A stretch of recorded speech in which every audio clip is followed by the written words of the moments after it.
Buenas tardes, profesora. Buenas tardes, compañeros. Soy Daniel Guamaní Ruiz y el día de hoy expondré la historia clínica. La historia clínica es un documento médico-legal que nos permite registrar los datos del paciente, así como también los procedimientos que se le brinda por medio de la atención sanitaria.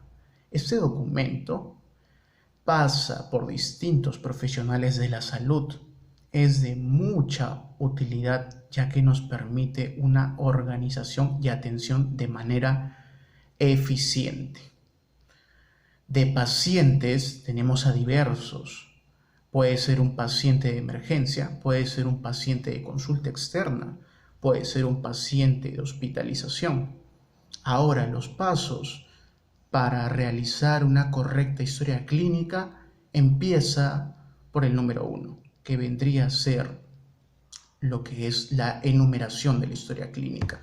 Después pasaría por la fecha y hora exacta, que nos permite dar con el día de la elaboración de la historia clínica.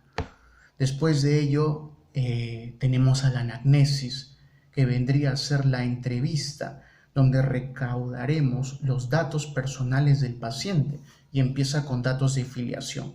Estos datos de filiación empiezan con los nombres y apellidos del paciente, que es un registro legal, seguido de su documento de identidad, DNI.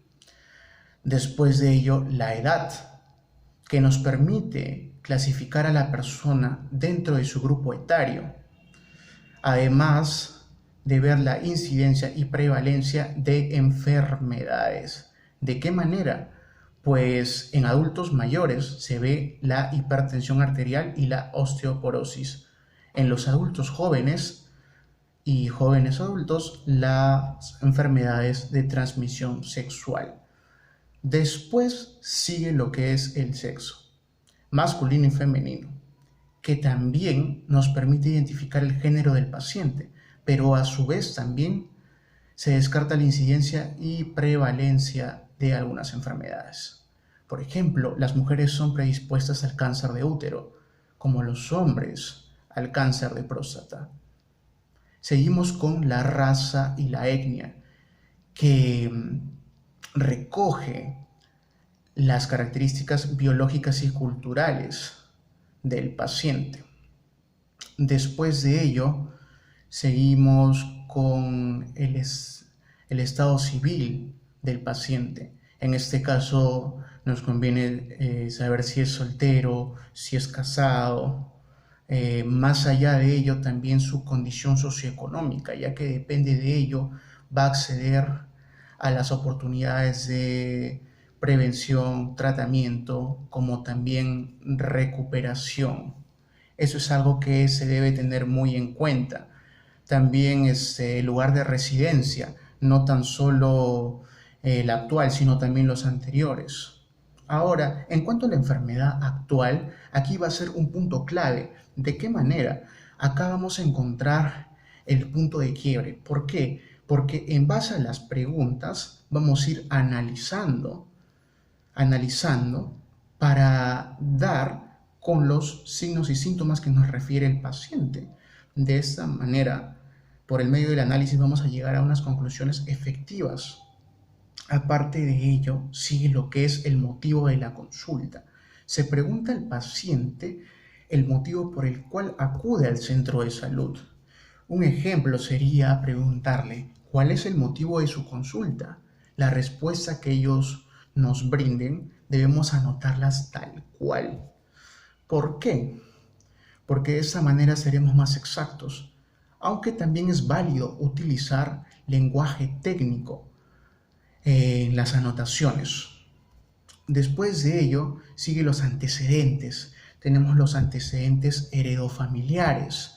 Tenemos que ver las patologías que han presentado dentro de su rama familiar, ya sean tíos, ya sean padres, hermanos, abuelos, entre otros, ya que esto permitirá dar con una patología. En ejemplo, tenemos a las enfermedades genéticas, tenemos a la diabetes, al cáncer, a la hipertensión arterial.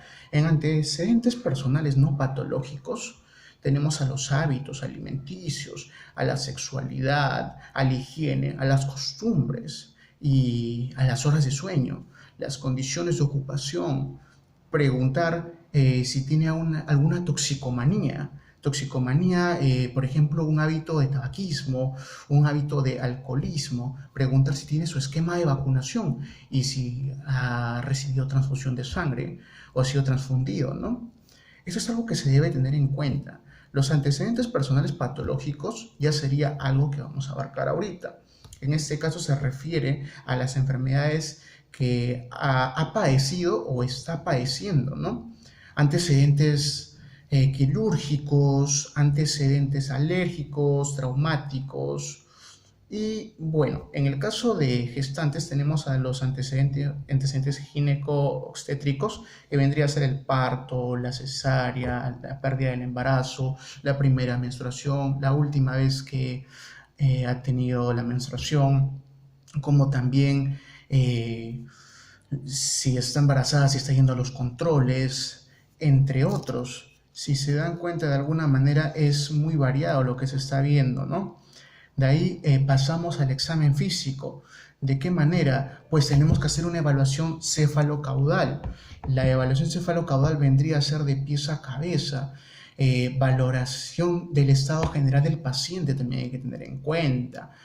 El control de los signos vitales, como por ejemplo la frecuencia cardíaca, la frecuencia respiratoria, la presión arterial, como también la saturación de oxígeno. Es algo que se debe tener en cuenta.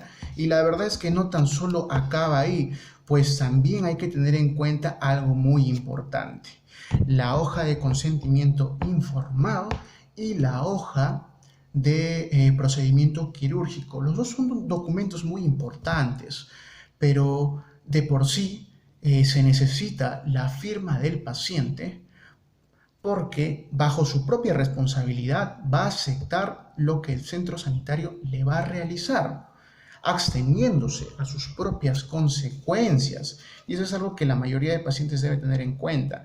Después de ello, siguen los exámenes auxiliares, que vendrían a ser exámenes especiales para poder dar con un correcto análisis médico, ya que estos exámenes auxiliares nos permiten ver a fondo qué es lo que está pasando internamente dentro del paciente y de alguna manera con estos exámenes dar un diagnóstico definitivo. El siguiente paso sería el diagnóstico presuntivo.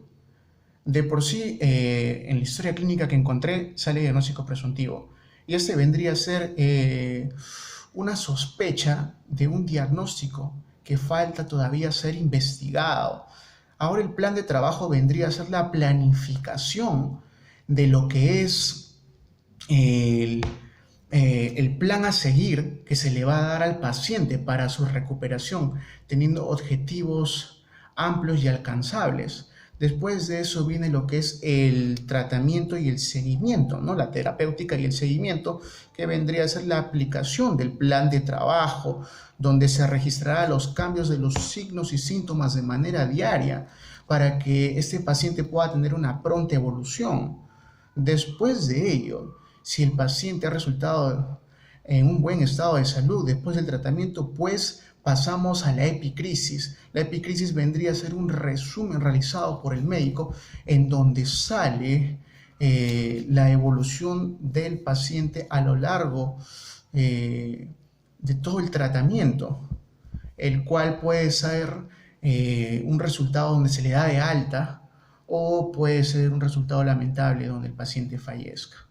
Por último, vamos a colocar la firma y el sello del profesional de la salud. En este caso más se relaciona con el médico. Bueno, hay que tener en cuenta la importancia de las notas de enfermería, ya que por sí el personal de enfermería pasa más tiempo dentro del entorno hospitalario y está en la primera línea de atención, por lo cual siempre lleva un registro de enfermería, el cual también se considera un un documento médico legal. Y eso sería todo. Muchísimas gracias.